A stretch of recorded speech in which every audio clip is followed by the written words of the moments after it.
you're going to do something like this, Harry, first of all, you need to be seeing it in Britain. There are so many questions about this Daily Mail article. Let's get on it. Hey guys, welcome back to my channel. This morning when I went on to Twitter, I saw this article about Prince Harry doing a video via Zoom, just like his brother, Prince William, did like several days ago. First of all, it's kind of like, really? Am I seeing things? Is this really Prince Harry? The nerve. Your opinion really does not matter. At this point, Prince William could be the person saying something, not you. And I'm sure Prince William would have. He's already been doing it.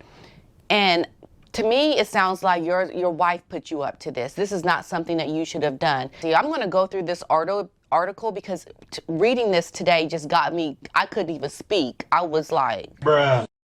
Okay, so the headline is, Prince Harry takes swipe of government for abandoning British families with vulnerable disabled children during the pandemic, as he releases footage of video chats he held with them from his Los Angeles mansion.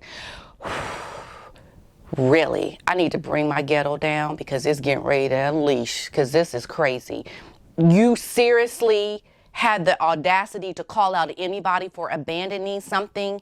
What about your father-in-law who you have abandoned? There's a whole list of people. Your grandmother, your grandfather, Prince Philip.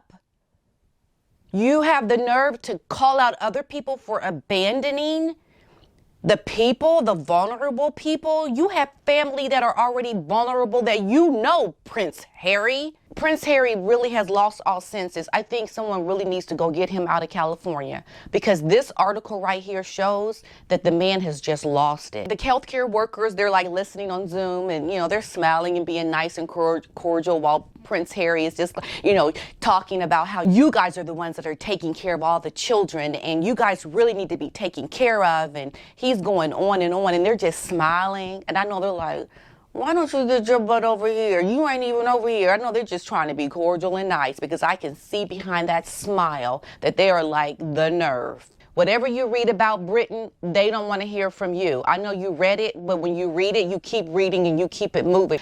What you could have done, Harry, you could have called your brother and you said, you should have been like, brother, I see that there's some shortages with PPE for these vulnerable families. Could you please contact them and see how we can get some PPE over to them? Like, you should have been behind the scenes. No one wants to see your face. First of all, you need to put a comb or something to that hair, clean up your beard. But I guess if you don't have anyone grooming you, it's probably difficult for you. But see, these are the things that you're going to have to learn to do now, because you are independent. And I don't want to come across as mean. I really don't. But I'm just so beside myself. Meghan's father has been, you know, crying out to contact me, and they are ignoring him. But you think that people want to hear you try to help give a voice to the people over in Britain right now because they need help and these vulnerable children are suffering? Yes, they are suffering, but there are people that can take care of them that you can maybe call. We don't need to hear you say it, Prince Harry. We need you to pick up the phone and call your father-in-law. We need you to make your wife do what she needs to do. You need to be Zoom chatting with your wife right now about what she needs to be doing. And if you're going to save anybody, you go save the homeless population in California right now. Your new family is in California. Okay, we have the royal family to take care of these needs over in Great Britain. It has been ill-advised for you to do this. Is your phone working? Did you contact anybody? Did you consult with anybody before you did this? Because you should have never have done this. Never. Okay, so he's a patron of the Well Child Charity. You know what? You no longer need to be a patron of the Well Child Charity because you no longer live in Britain. You need to hand the reins over to someone else. And if you're still going to help out with your patronage, Harry, do it over the phone. We don't need to see you do that because it smacks of hypocrisy. This publicity stunt has been ill-advised for you, but you going in front of the cameras so that we can see you do this, trying to get our sympathy, it's not going to work. The Duke and Duchess of Sussex have arranged for money generated from their royal wedding broadcast to be used to help feed children during the coronavirus pandemic. Okay, that's really good. I'm glad that you have done that. While Harry can't continue being a patron for a number of charities, he and Meghan were forced to give up their Sussex royal brand and any other official roles in the UK. Yes, you were forced to do it because you did not want to do it. So you were forced to do it.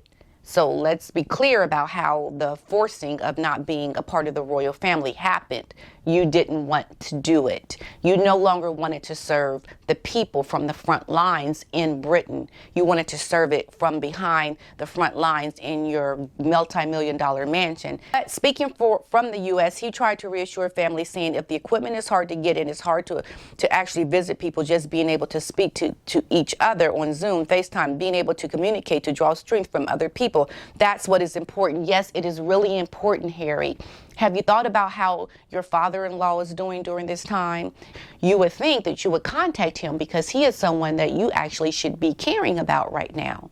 You're caring about people that you don't really know is a good thing, but really, because you should really be speaking to people that you actually know first. It is a concern for them. You know, I remember when your mother, she went to visit people in their homes. Like, she had real relationships with people. Before they fully knew how AIDS was transmitted, your mother met AIDS patients in person and held their hands. Oh, my doggy is scratching at the door. I think I'll let him in. Here he is. Here he is. So this is what I want to know. So they are completely reliant on funding. You know what? One of Meghan's dresses would probably fund this charity for a whole year.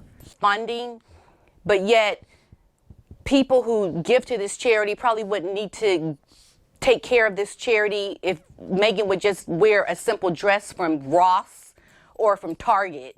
She don't have to wear a $90,000 dress. That dress could go to help fund these charities. They should not have to be reliant on funding during this time. That should be the last of their worries. They shouldn't even have to worry about that. Young vulnerable families helped by Wellchild is stronger than ever. Yes, and I'm glad everyone's pulling together. A lot of people are pulling together. But what Prince Harry did is he pulled away during this time. He decided to leave when everyone was coming together. We don't want to hear you say that you need to do more. The government needs to do more. You need to do more for your government and have your butt back over in England doing something. But when people were coming together and actually doing something, what did you do, Prince Harry? You left the country. Take my advice, because you're obviously not getting good advice. If you thought it was a good idea to do a Zoom video talking to healthcare workers who need PPE supplies right now, because as soon as you hang up this Zoom conversation, you're going to go back to the luxury of your mansion with all the food that you want to eat, and you don't have to worry about being exposed to anybody. You don't have to worry about a disabled child that you have to take care of. You may be able to bring some comfort to those people who are enthralled with your celebrity, but let me tell you something. At the end of the day, we're all people, and what you have to say means absolutely nothing. You should have not done this video. It was ill-advised. My video ran out, so I'm on my phone. So I just wanted to say thank you guys so much for watching my video. I just had to get this video out because I just thought that it spoke of hypocrisy, everything that Prince Harry had to say, and maybe he'll start being better advised on his choice to go in front of the public, because he just doesn't have a clue. I know he's suffered a lot himself, Prince Harry, and we get that. But, you know, until you are really on the front lines with people, you really shouldn't say anything, Prince Harry. You should just be quiet about it, because what you end up doing at the end of the day is you end up making it worse. You make it worse. So please, don't do anything like this. And Meghan, shame on you if you had him up to this, because you probably did, Meghan. But I'm sorry to come off so serious and harsh. I tend to want to be a little bit more lighthearted, but I just was very passionate and very upset when I read that article. And yeah, Prince Harry, let's do better next time. When you want to address people who are vulnerable, do it from the actual country where this is actually happening, because no one wants to hear what you have to say from the luxury confines of your Malibu mansion, right? Okay, thanks. Thank you very much for watching this video. Until next time, hang in there, you guys. Bye. Say bye.